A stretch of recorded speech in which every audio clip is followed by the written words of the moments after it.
Bismillah. Bismillah. Bismillah.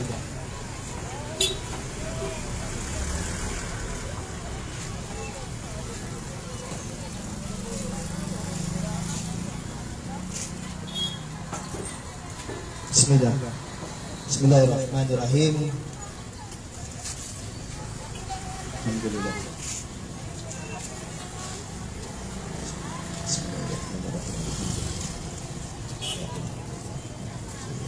A'udzu billahi minasyaitonir rajim. Bismillah walhamdulillah. Wassalatu wassalamu ala asyrafil anbiya wal mursalin nabiyina Muhammad wa ala alihi wa ashabihi ajmain, amma ba'd. Assalamualaikum warahmatullahi wabarakatuh. Asyhadu an la ilaha illallah wahdahu la syarika lah wa asyhadu anna Muhammadan abduhu wa rasuluhu. Ako'y sumasaksi na walang ibang Diyos, Rab, na karapat dapat pagkukulan ang pagsamba, liban kay Allah subhanahu wa ta'ala, at ako rin ay sumasaksi na si Propeta Muhammad ay huling sugo, Propeta alipin ni Allah subhanahu wa ta'ala. Sumakanya nawa ang habag at pagpapala ng Allah subhanahu wa ta'ala kay Propeta Muhammad sallallahu alaihi wasallam, sa kanyang mga pamilya, sa kanyang mga sahaba, tagasunod, at sa lahat ng mga taong tumatahak at tumahak sa matuwid na landas hanggang sa huling araw. Alhamdulillah, ang lahat ng papuri at pagdadakila ay para lamang kay Allah subhanahu wa ta'ala. Alhamdulillah, at magandang araw, magandang tanghali sa mansulok ng mundo at sa mga kababayan natin na mga nandirito po. At ako po si Abdul Rashid Fabre. Alhamdulillah, hindi po kami naparito, hindi ako naparito na lumapit sa inyo at magsalita at humingi ng donasyon at abuloy at magbigay kayo. Hindi po kami humingi sa inyo ng love offering. Ito ay libre nyo mapapakinggan kung ano yung patungkol sa reliyong Islam. Alhamdulillah sa mga kababayan, mga giliw na tagapakinig at sa mga nandito sa Kenneth.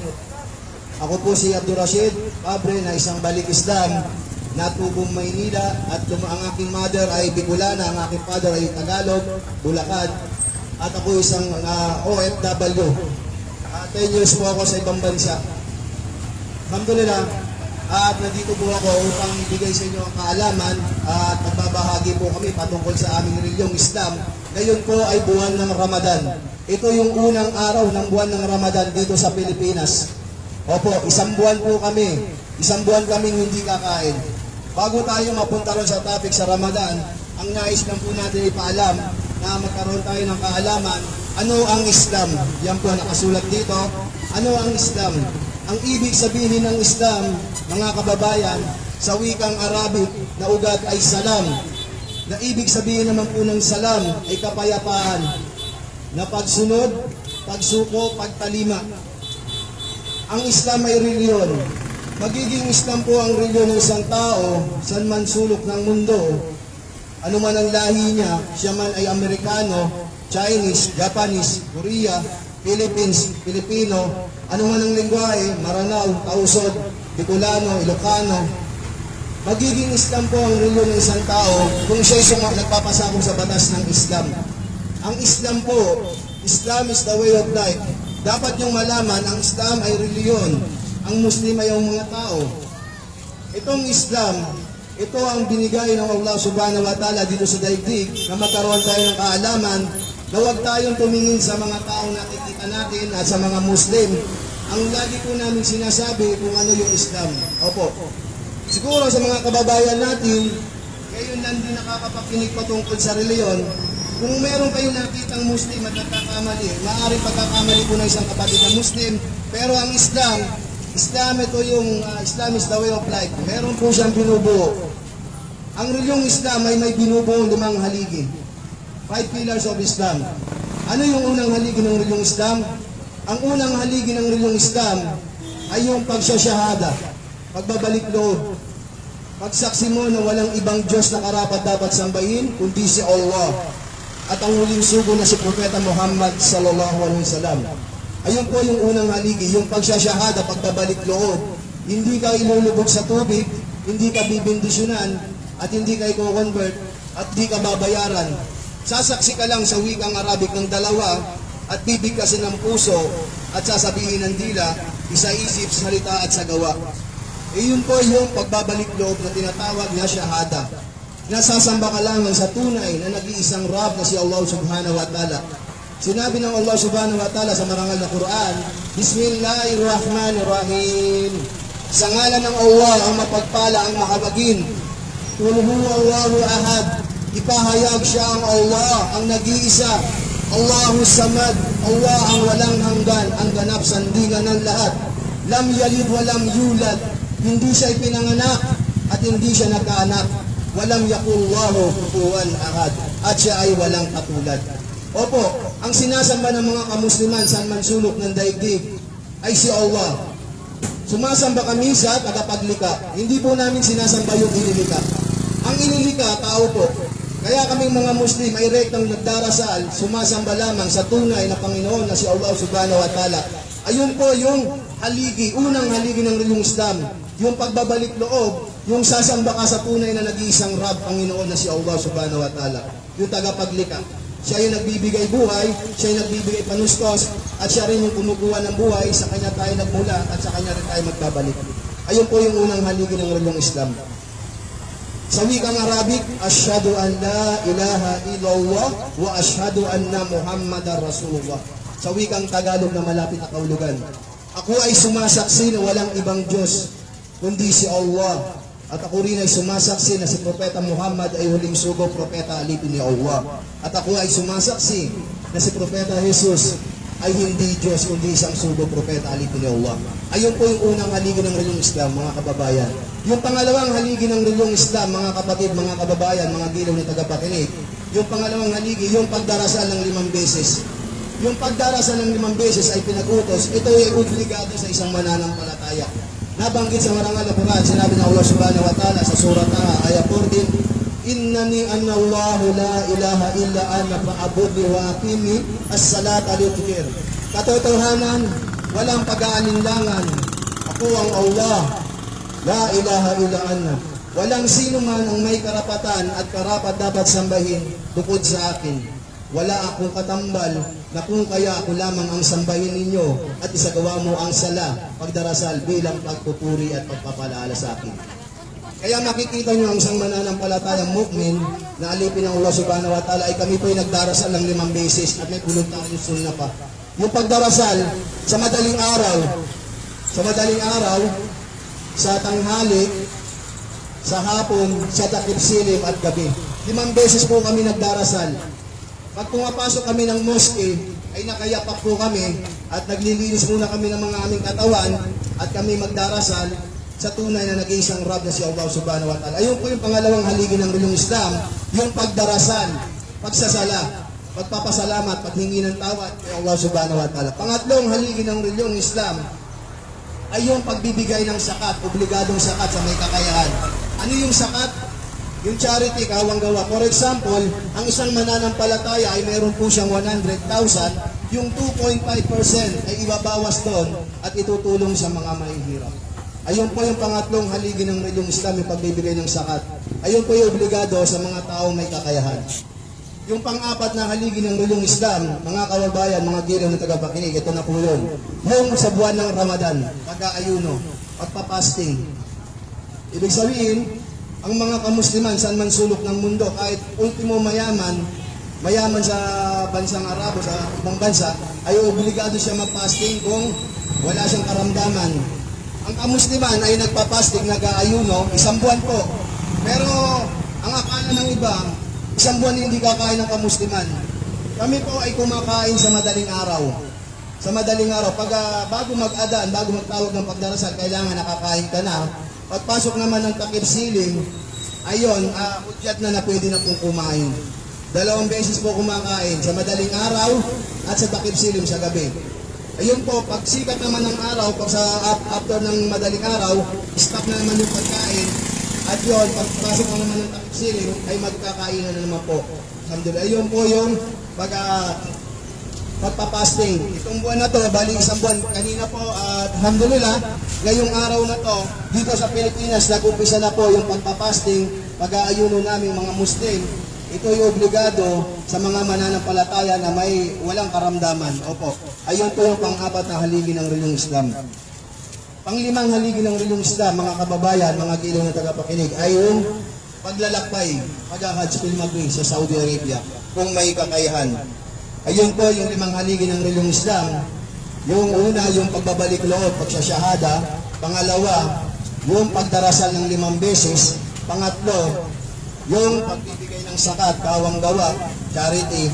At yung pang-apat, yung pag-aayuno, som, siyam, pagpapasting na ginawa rin ni Jesus Christ alayhi salam na Yesu Kristo at lahat ng mga sugod propeta. Panglima ay yung paglalakbay sa Saudi Arabia, pag-Hajj pilgrimage kung may kakayahan. Yun po yung limang haligi ng reliyong Islam. Alhamdulillah, at sa mga kababayan natin na hindi rin alam, at meron din po napapaloob sa reliyong Islam, may 6 na paniniwala sa reliyong Islam. Ang 6 na paniniwala sa reliyong Islam, ang paniniwala mo kay Allah subhanahu wa ta'ala sa Panginoon ay nag-iisa. Hindi siya pinanganak, hindi siya nagkaanak, wala siyang katulad, walang halin tulad. Siya si Allah. Pangalawang paniniwala sa reliyong Islam, mga kababayan, ang paniniwala sa lahat ng mga sugo at propeta.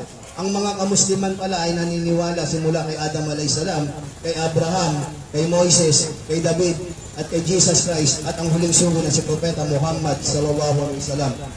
124,000 na mga sugo at propeta ay pinaniniwalaan sa reliyong Islam. Opo, 25 prophets na mention po sa Quran. Yan po, at yung paniniwala ng isang mananampalataya, dapat tayong mga tao na malaman natin na lahat tayo ay babalik kay Allah subhanahu wa ta'ala. Ang purpose ng pagkalikha sa atin dito sa daigdig ay dapat natin malaman na kay Allah tayo nagmula at sa Kanya rin tayo magdarasal sa tunay na nag-iisang Panginoon at sa Kanya rin tayo magbabalik.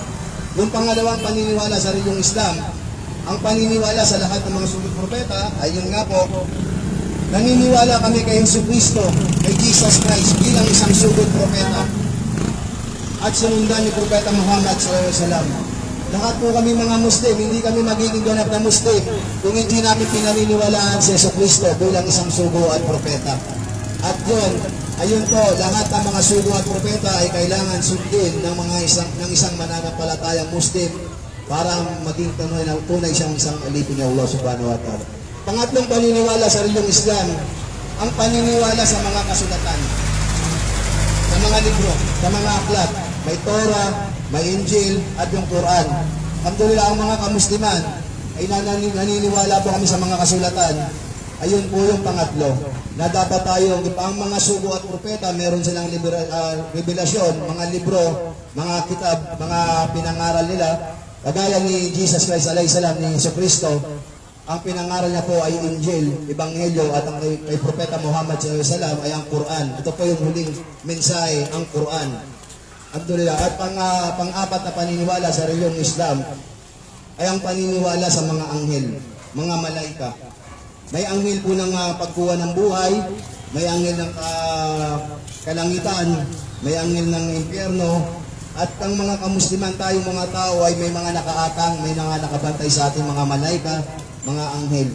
Dapat natin paniwalaan na lahat tayo ay babalik at babalik kay Allah subhanahu wa ta'ala. At may nagbabantay sa ating mga malaika, mga anghel.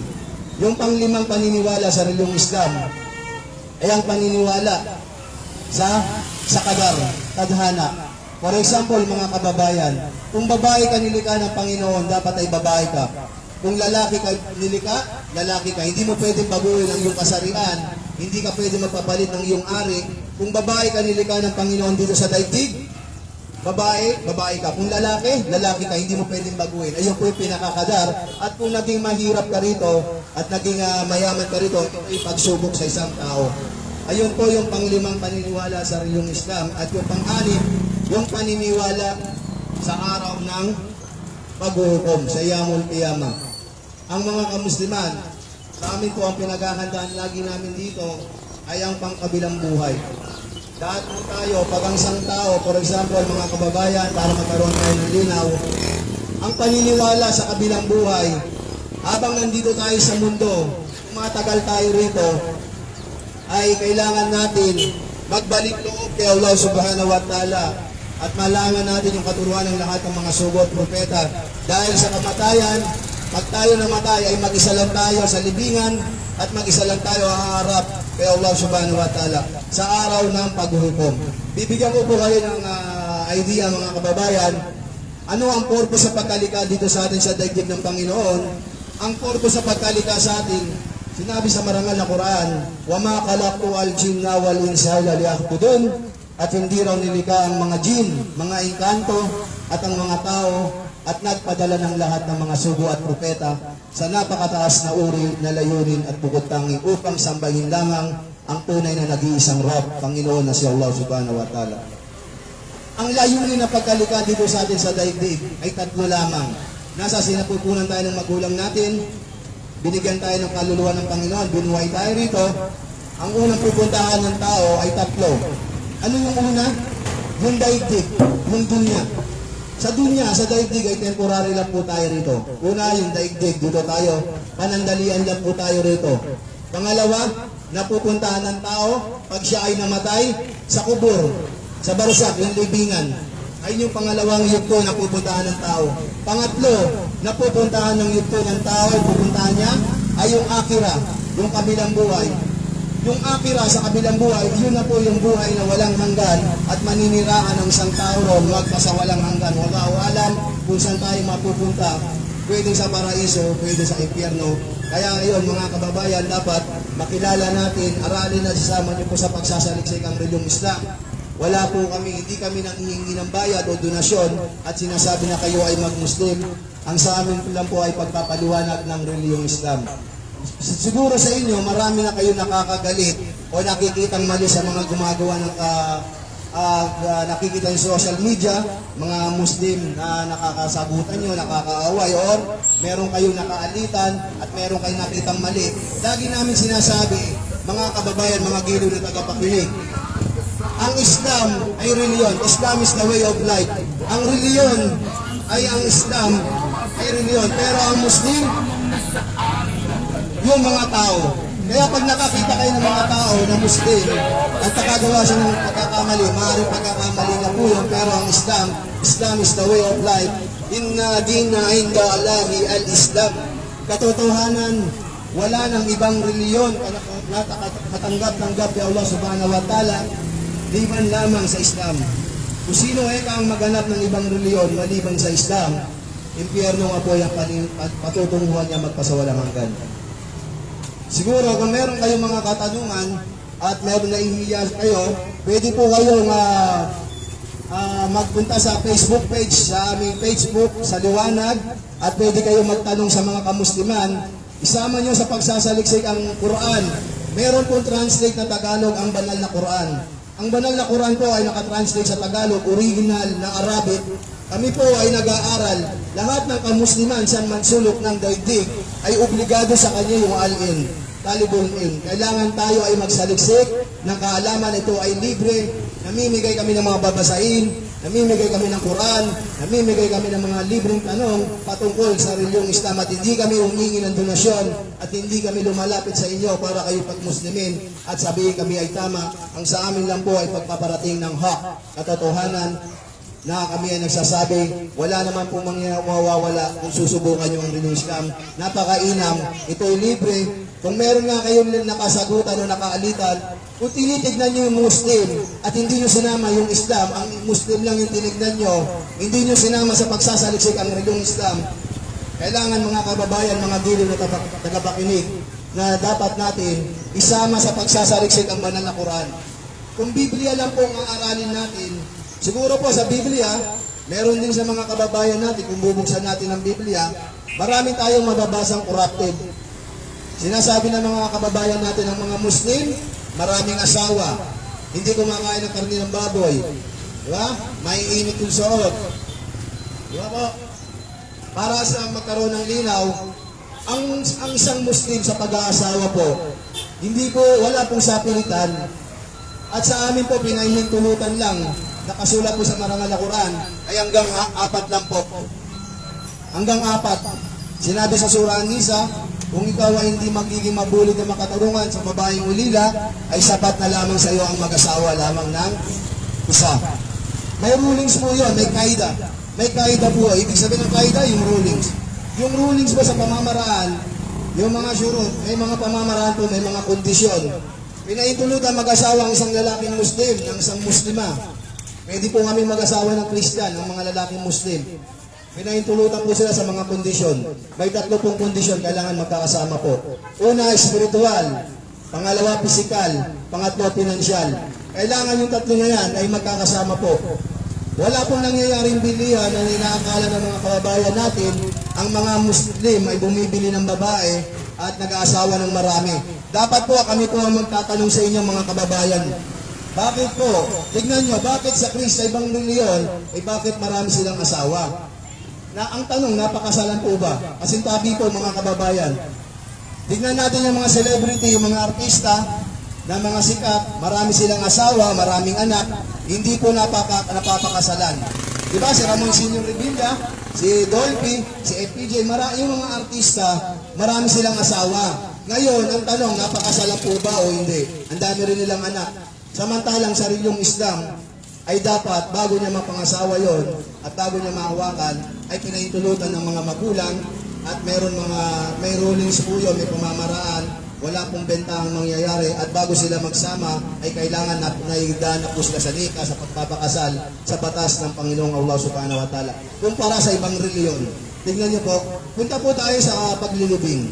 For example, sabi ng mga kababayan namin, bakit sa inyo mga brother, mga Muslim, ang bilis ilibing? Diba? Tignan natin, punta tayo sa ibang reliyon. Pag namatay pala sa ibang reliyon, kasi po, dati po kami Katoliko, isa po ako sa task force sundo, kumukuha kami ng mga namamatay rito sa buong Pilipinas, kahit OFW siya, kahit nasa ibang bansa, kinukuha po namin yan sa airport, at pag may mga namamatay na Muslim, kami po ay nag-aasikaso. Ito yung tunay na kapatiran, innamal mu'minuna ikhwatun. Katotohanan, ang mga mananampalataya, ang tunay na magkakapatid sa din. Ito na, punta na tayo. Yung kamatayan sa ibang reliyon, una, nagkakaproblema sa bayad sa ospital, bayad sa St. Peter, bayad sa Providence, bayad sa Ataol, bayad sa mga billing. At ang masaklap nito, pag tinanggalan siya ng laman loob, ilalamay siya, tuturukan siya ng formalin. Pag maganda, pag babae namatay na ibang reliyon, pag Kristiyana, pag maganda siya, hinihipo-hipo sa morgue. Totoo po yun. Dahil marami na kami napuntahan na morgue, isa po ako sa mga kumukuha, may mga nakita po kami at meron na pong umamin na in-interview sa Channel 7, yung babaeng Christian, hinipo-hipo. Kita niyo, pag babaeng Kristiyana, babae rin ang lalaki naghihipo. Iba-iba ang humihimas. Di ba? Nakikita yung parte ng katawan ng babae. Di ba? Nilalamas-lamas, sinakahawakan. Tapos ayun, magtatalo na yung mga kamag-anak, saan ililibing, saan kukuha ng pagpapalibing. Ang mahal ng pagpapalibing, bayad sa Ataol, bayad sa St. Peter, bayad sa Primate. At ang problema nito, yung mga kamag-anak ay nagtalo-talo sa bana. Yung kuya, ayun po yung sa pamamaraan sa ibang reliyon. Meron pa nga sinusunod, dinalagay sa cremate. Yung cremation ang mahal. Ang cremation sa ibang reliyon, magkano? Pag wala kang 100,000, hindi ka makikremate, special, regular, VIP. Opo. At ang masaklap nun, bilang paalala, bilang pagbibigay linaw sa mga kababayan natin, pag namatay ang isang tao, anong Muslim man o anong kanyang reliyon, diretso po siya sa lupa. Opo. Hindi na siya makakabalik sa daigdig. Punta naman po tayo sa pamamaraan sa reliyong Islam. Pag namatay ang Muslim na babae, mga kababayan, pag Muslim na babae ang namatay, Muslim na babae rin ang maglilinis. Diba? Sino ngayon ang rumirespeto sa kababaihan? Sino ngayon ang nagmamahal sa patay? Diba? Ngayon, sinasabi natin mga kababayan, pag namatay ang isang Muslimang babae rin ang maglilinis. Paliliguan po siya, babalutan ng tela, sasabunan, pababanguan, dadasalan, at ililibing na po sa lupa. Tignan niyo po, babae yung namatay ang Muslima. Babaeng Muslima rin ang maglilinis. Hindi kaming lalaki ang hawak. Kung para sa ibang reliyon, pag babae ang namatay, babae, lalaki ang naglilinis, inihipo-hipo, nakikita yung mga parteng pribado ng isang kababaihan. Ayun po yung pawang katotohanan na pagkukumpara sa paglilinis na patay. Tingnan niyo po, sa amin po, kaya yun mabilis ilibing. Pag babae namatay, babae rin ang maglilinis. walang tatanggalin ng laman loob kumpara sa ibang reliyon. Ayun mga kababayan, at dagdag linaw lang po para magkaroon tayo ng kaalaman. Pag namatay po ang isang tao, lagi namin inuulit na dapat natin paghandaan ay yung kabilang buhay. Pag tayo namatay, hindi, pag namatay ang isang tao, dumarating ang dalawang anghel, kinukuha yung kanyang kaluluwa at inaakyat sa langit at sa pinapakita yung impyerno at sa kay paraiso. At ang pinakamahirap rito, for example, hindi Muslim yung namatay, pinahihirapan siya. Pinahihirapan lumabas yung kaluluwa at yon, ililibing na siya sa libingan. Ayun na yung pinakaunang yugto ng buhay ng isang kaluluwa ng isang namatay na tao. Sa libingan po, mag-isa ka lang ron, kuya. Wala kang kasama. Mag-isa ka lang ron. Wallahi din, sumpa sa Allah. La ilaha illallah. Mag-isa ka lang ron. Pag namatay ang isang tao, wala kang kasama sa libingan, tatanungin na yung mga gawa mo. Ang makakasama mo lang ron, kuya, yung mga maging mabubuti mong gawa. Pero sinabi ng Allah subhanahu wa ta'ala, ang mga Muslim, Islam lang. Inna dina inda Allahi al-Islam. Katotohanan, wala nang ibang reliyon na katanggap-tanggap sa Allah maliban sa din al-Islam. Makikita niyo po yung original na banal na Quran ay yan nakasulat. Kaya kami, pag kami po yung nagsasalita, may mga nakasulat po sa banal na Quran. Yun po, pag namatay ang isang tao, kuya, hindi na siya makakabalik sa lupa. Hindi na makakabalik sa daigdig. Sinasabi ng iba, pag namatay ang isang tao, gumagala-gala pa yung kaluluwa. Sa amin po sa Islam, pag namatay po ang tao, diretso na po siya sa libingan at ihintay niya yung araw ng Yamul Qiyamah, yung paghuhukom, yung muling pagkabuhay. Bubuhay na po ulit tayo. Yun po. Kumpara sa ibang reliyon na gumagala-gala. At sabi pa nga po, ang sabi pa ng mga nakapost sa Facebook, sa social media, sinabi ron, gabayan mo kami kung nasan ka na. Sinabi ron sa mahal niya sa buhay. Kung nasan ka na, nagpahinga ka na, gabayan mo kami. Tignan mo, hindi po nakakapagbabaya ang taong namatay. Walay ko salamat. Hindi na po nakakabalik, kuya, ate, ang taong namatay. Pag namatay ang isang tao, dun lang yung stopover niya sa libingan. Wala, sumpa sa Allah. Totoo po yung sinasabi namin, ito'y palaalauna sa aking sarili na lahat tayo ay darating sa kamatayan. Walang nakakaalam, tama po, walang nakakaalam kung kailan tayo darat na ng kamatayan. Sinabi ng marangal na Quran, sinabi ng Allah subhanahu wa ta'ala, Kullu nafsin dha'iqatul maut. Lahat daw ng may kaluluwa, lahat ng may buhay ay makakalasak, makakaranas ng kamatayan. Ayun ang pawang katotohanan. Kaya kami mga kamusliman ay nagtuturo ng libre. Hindi po kami, kung kami may nakaka-istorbo sa inyo, pasensya na po. Pero ito yung karapatan ninyo na malaman nyo ang katuruan ng Islam. Huwag tayong bumasi sa mga nakikita natin sa social media, nakikita natin sa panlabas, nakikita natin sa mga Muslim. Ang sinasabi po lagi namin, isama nyo sa pagsasaliksik ang religyong Islam. Sa mga bagong dating, para malaman nyo po, sino si Allah subhanahu wa ta'ala? Sino ang Allah? Sinabi ni Allah subhanahu wa ta'ala sa marangal na Quran, Bismillahirrahmanirrahim, sa ngalan ng Allah ang mahabagin, ang maunawain. Qul hu Allahu ahad, ipahayag siya ang Allah ang nag-iisa. Allahu samad, Allah ang walang hanggan, ang ganap, sandingan ng lahat. Lam yalid walam yulad, hindi siya ipinanganak at hindi siya nagkaanak. Walam yakullahu kufuwan ahad, at siya ay walang katulad. Yun po, isama niyo po sa pagsasaliksik ang religyong Islam. Ito'y obligado, wajib. Sa lahat ng buong kamusliman sa buong daigdig, wala na pong mga sugo at propeta na darating dahil ito'y inatang sa lahat ng mu'min, mga alipin. Ang mga mu'min, yun yung mga tunay na mananampalataya, yung may tunay na takot sa Panginoong Allah subhanahu wa ta'ala. Ya ayyuhalladina amanu ittaqullaha haqqa tuqatih wa la tamutunna illa wa antum muslimun. O kayong mga mananampalataya at naniniwala sa Allah, katakutan natin si Allah subhanahu wa ta'ala ng tunay na kahulugan ng pagkatakot at huwag natin nahahayaan na daratan tayo ng kamatayan, liban lamang ng mga tunay tayong alipin ni Allah subhanahu wa ta'ala, na tunay tayong Muslim. Kaya mga kababayan, mga giliw na tagapakinig, ang dawa, ang pagpaparating ng mensahe ng katuruan ng lahat ng mga sugo at propeta, ito'y pag-aanyaya. Kasi wala na po eh. Sa Islam po, hindi po kami namimilit ng miyembro. Na sinabing mag-miyembro kayo rito, mag-Muslim kayo, kikita yayaman kayo. Laik rapidun. Walang sapilitan po sa reliyon. Hindi kami nagsasabi na, eto, mag-Muslim ka, sumama ka. ano mo na kagad yung Islam. Hindi po kami ang maggagabay, ang maggagabay ang Panginoon. Kaya namin to ginagawa upang sa kabilang buhay, sa buhay na walang hanggan, sa kabilang buhay sa paraiso o sa pagtutungan ng isang tao, wala o alam, ibig sabihin, naiparating na namin sa inyo ang Islam. At kung sino si Allah, sino yung mga Muslim, ano ang banal na Quran, sino si Propeta Muhammad sallallahu alaihi wasallam. Ayun po yung 5 termino ng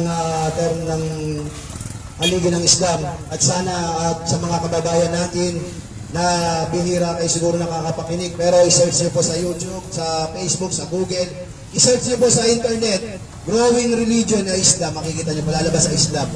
Ano nyo rin po sa Google nyo, sa internet, sino ang maanong tao si Muhammad, pinakamalakas na tao at pinakamatino at pinakamabait, at siya ay si Propeta Muhammad SAW. At i-search nyo po, siya po yung pinakahuling sugod propeta. Makikita nyo rin kung ano yung, kung gusto nyo po ng mga babasahin, meron po tayong pinamimigay na libre. Hindi po kami nagbebenta ng mga libro. Ito yung libre pinamimigay. At ito po yan, libre po. Libre po yan, about sa Panginoon. Wala pong bayad yan. Kaya libre po. Ayan po, libre po yan, pinamimigay po sa religyong Islam at hindi kami nagpapabayad. Yan, si Kuya lumapit. At kung meron kayong mga katanungan, siguro may mga OFW rito, nakikita nyo sa bansang Saudi Arabia, saan man sulok ng mga OFW. At ngayon po ay nagpa-fasting kami, nag-aayunon. So, diba may darating na rin sa atin, mahal na araw. Ganun din si Yesu Cristo, si Jesus Christ. Si Jesus Christ po, si Yesu Cristo, si Isa alayhi salam, ay nag-fasting po siya, nag-ayuno rin po siya. Baka may talok, baka mayroong tanong si ate, baka may hindi malinaw, baka pwede po kayo magtanong at ito ay libre. At napakainam na tayo magtatanong patungkol sa bigyan natin ng kabuluhan, yung pananatili rito natin sa mundo kung bakit nandito tayo sa daigdig. Hindi natin alam, hindi natin alam, baka bukas, mamaya, ay mauna na sa atin ang isa. Ayun ay wala na tayo, hindi na tayo makakabalik dito sa mundo. Ang tanging ibabaw natin doon ay ang katotohanan na nalaman natin ng Islam. Ito po kaya kami nagbabahagi at hindi po kami nangihingi sa inyo ng donasyon. Ito ay libre at namimigay ng mga pamphlets, mga books. Kung meron kayong gusto nyo pupuntahan sa bahay ang inyong pamilya, one-on-one o house-to-house, ipapaliwanag ang Islam. Hindi tayo magdidebate, pupuntahan po namin. Kami po ang Islamic Propagator, naka-register po kami sa Security Exchange Commission at meron po kami, Islamic media po kami. At buong Pilipinas at sa ibang bansa, may mga namamatay ng Muslim at may mga problema yung Muslim. Nire-rescue po namin, nililibing namin, pinupuntahan namin ang tawag po ron, propagator, yung mga Islamic po kami media. Ibig sabihin, libre po kaming mga ngaral, libre po kaming tumutulong, at meron tayong mga activities. Kung meron kayong mga duda, pwede nyo po kaming i-search, tingnan yung aming mga ID, kung kami ba legal, kung kami ba nagsasabi ng katotohanan, pwede po tayo mag-usap at i-set nyo lang, at pwede kayong lumapit sa akin mamaya or i-PM nyo lang ako sa aking Facebook account, sa page ko, sa Liwanag. Makikita nyo po yung patungkol sa religyong Islam. Wala naman pong masama kung isasama nyo ang religyong Islam. Kuya, baka meron kang katanungan. Kasi libre po tayo tanong at meron tayong natin po.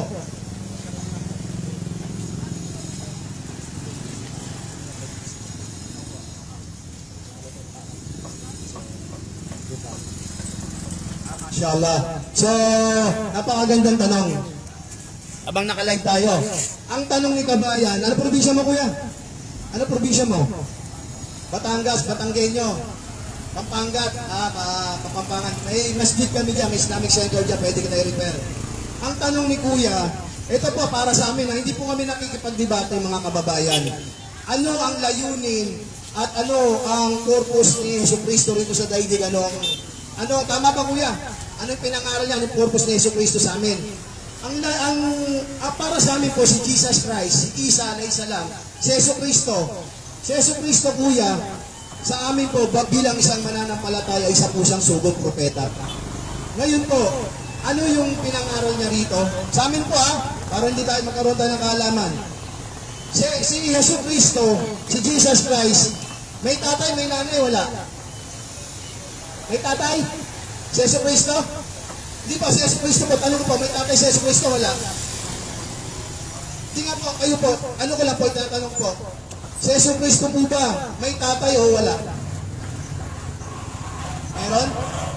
O wala. So, ang sabi ni Kuya, si Yesu Cristo walang tatay. Pero meron siyang nanay.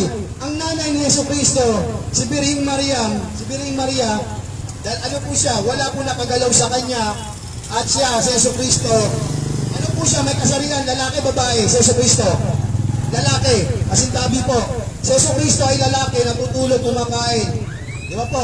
Alhamdulillah. Sa inyo po ba, sa darating, tinatanong ko lang muna bago ipasok ko sa akin. Sa mahal na araw bilang Sagrado Katoliko po kayo? Di po. Sa Katoliko, si Yesu Cristo ay may papako. Tama. Ngayon po, kung sinasabi natin si Yesu Cristo po, ang nanay niya si Birhing Maria, wala siyang tatay. Pero pinagmulan niya si Birhing Maria. Ibig sabihin, lalaki sa may kasarian. Kasi sabi po, si Yesu Cristo ngayon, sa mahal na araw, ipapako at mamamatay at bubuhayin muli. Tama, mali. Diba, bubuhayin, papako, mabubuhay ulit ng 3 araw, sa ikatlong araw, sa linggong pagkabuhay. Ganito yan sa amin po, si Yesu Cristo. Si Yesu Cristo kasi, for example, sinabi natin Panginoon, sinabi niyo ng Panginoon si Yesu Cristo, papasok tayo sa konting logic lang. Si Yesu Cristo, sinasabi niyo Panginoon, kung siya ay napako at namatay, for example, may isang driver ng aeroplano, maraming sakay yung aeroplano. Nakatulog yung driver ng aeroplano na hindi niya na-manage yung pagkokontrol ng aeroplano. Anong mangyayari sa aeroplano? Babaksak. Mamamatay ang mga tao. Ngayon, kung sinasabi po natin na si Yesu Cristo ay mapapako, mamamatay, sino ngayon ang mag-aasikaso ng daigdig? Di ba po? Ngayon, punta na po tayo sa topic sa tanong na anong purpose sa pagkalika kay Yesu Cristo bilang sa Islam. Ang purpose sa pagkalika kay Yesu Cristo ay dito ay isang sugod propeta. Ang misyon niya rito sa daigdig bilang isang sugod propeta, ipakilala ang kanyang tunay na Panginoon na si Allah Subhanahu wa Ta'ala. Ano yung 4 na misyon ni Yesu Cristo? Sa amin po, sa Islam, hindi po namatay si Yesu Cristo, hindi po naipako. Inanyuang kamukha niya lang yon at inakit siya sa ikapitong kalangitan, si Jesus Christ, si Yesu Cristo, inakit sa langit.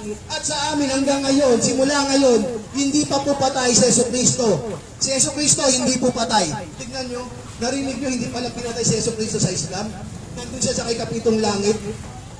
Ngayon po, inakyat siya ng Panginoon sa ikapitong langit at nandun siya, hihintayin niya, may mission po siya rito sa daigdig. Ano yung 4? Una niyang mission, ito po, noted po, hindi po namatay si Yesu Cristo sa amin, hindi naipako. Ang 4 na mission ni Yesu Cristo po yan, ay una, bababa siya rito, sa lupa, ibabalik siya. Ang mga kamusliman ay naniniwala sa pagbabalik ni Yesu Cristo. O, tingnan nyo, si Yesu Cristo pala, babalik sa araw ng pamuling pagkabuhay. Bago gunawin ang mundo, ipababa siya rito sa daigdig, ibabalik siya ni Allah Subhanahu wa Ta'ala ng Panginoon, ibababa siya rito sa daigdig, ang una niyang misyon ay sirain ang mga ribulto, krus. Tama? Yung mga krus, sirain ni Yesu Cristo. Pangalawa, pasintabi sa mga baboy na nagtitinda sa karning baboy, papatayin niya yung mga baboy. Opo. Tingnan mo. Pangatlo, ay yung pupuntahan niya si Dajjal. Si Masmud, yung makakalaban niya. Bro, yung makakalaban niya na si Dajjal, yung may third eye, makakalaban niya yon. Ang 4 na mission niya ay pupuntahan niya yung mga Muslim at yung mga hindi pa Muslim.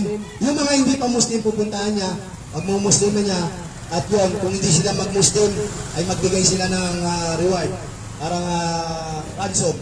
Magbibigay sila or hindi, makipaglaban sila or kung hindi kaya magbalik Islam sila mag-Muslim. Kaya yun, yung aral doon, hanggat nandito, hanggat may buhay pa, may pag-asa. Ayun po yung mission ng Yesu Cristo. Nakuha mo kuya, ano yung una niyang mission?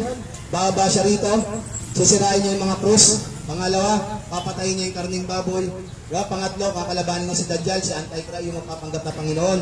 Pang-4, pupuntahan niya yung mga hindi Muslim at tuturuan sa Islam na sila yumakap sa Islam. At doon pa lang, magkakaroon ng hudyat na tutunog na yung trompa at gugunawin na yung mundo. Sinabi ni Allah subhanahu wa ta'ala, kullu nafsin dha'iqatul maut, lahat daw ng may buhay, kaluluwa ay makakalasap ng kamatayan. Doon pa lang kuya, mamamatay si Yesu Kristo. Lahat ng may kaluluwa, lahat ng may buhay, China at Encanto, lahat ay mamamatay at gugunawin na ang mundo. Doon pa lang mamamatay si Yesu Kristo at tayo lahat ay haharap kay Allah subhanahu wa ta'ala na mag-isa. Sasabihin at tawagin mo na lahat na pinagmamalaki mo rito sa mundo, kayamanan mo, kasikatan mo. Sinabi mo na, naniniwala naman ako sa Diyos. Ang tanong, sino yung Diyos pinaniniwalaan mo? For example, binigyan kita ng tubig. Pagka titignan mo muna kung malinis, di ba? Hindi mo iinumin yan. For example, sa bahay, bago ka pumasok sa bahay, aalamin mo muna kung sino may-ari. Ganun po sa paraiso, walang libre sa paraiso. So, okay, baka may follow-up question po. Ayun po yung, sa amin po, ayun po yung katungkulan dito ni Yesu Kristo bilang isang sugod propeta. Apo, sa Torah, sa Ebanghelyo, meron kami dyan, sa Torah. Ano pa ba kinaanib mo kuya? Dating daan. Marami kami kasama SDA sa dating daan, mga nag-Muslim na. Apo. Dating daan. Ayun po, baka meron kang follow-up question. Dalawa lang kasi yan. Isang malinaw na tama, malinaw na mali. Malinaw. Ito nyo, hindi kami lumapit sa inyo, hindi kami nag-aabot ng sobre o nag-operate. Tama, opo. Kaya kuya, kung meron ka pang mga katanungan at gusto mo malaman sa yung Islam, follow mo lang ako sa Facebook. Makikita mo yung liwanag. Ayan o, sinasabi mo, ang pinangaral ni Musa, ni Moises ay Torah. Ang pinangaral ni Dawud ay Psalm, Sabur. Ang pinangaral ni Yesu Kristo, ni Isa ay Injil, Gospel. Diba? Ang pinangaral ni Propeta Muhammad sallallahu ay ang Quran. Oh. Ayan o, walang pinangaral yung mga propeta, walang Biblia. Kaya kung Biblia lang pag-uusapan natin, hindi tayo matatapos. Baka kuya, may malabo ng katanungan sa iyo. At yun, maraming salamat at makabenta ka pa dyan. Kami po ay nagagalak sa iyo ng tatanong ka na pagsalita ka. Bihira yan. Sa Pampanga ka pa uwi niyan, Pampanga.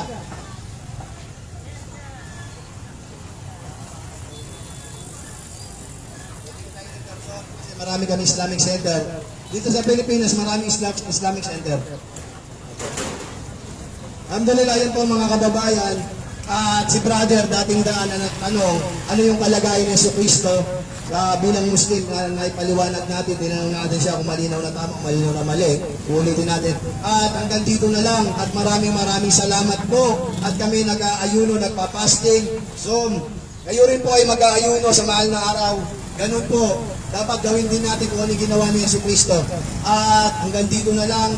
Maraming salamat sa mga kababayan natin, sa mga giliw na tagapakinig at sa social media at sa inaabot itong programa. Ako po si Abdul Rashid Fabre ng Liwanag. Nakarehistro po tayo sa Security Exchange Commission at isa po tayong mga ngaral patungkol sa riyong Islam. Wallahu ta'ala alam sa ating mga nalalaman. Kung hindi namin alam yung sasagot, pwede natin iparating sa mga mas alam. Wa akhirna dawana innalhamdulillahi rabbil alamin. Assalamualaikum warahmatullahi wabarakatuh. Ramadan Mubarak to all Muslim peoples in the world. Ako po si Abdul Rashid, inyong kapatid. Maraming salamat po sa mga kababayan. Naway isama niyo sa pagsasaliksik ang relyong Islam. Maraming salamat po.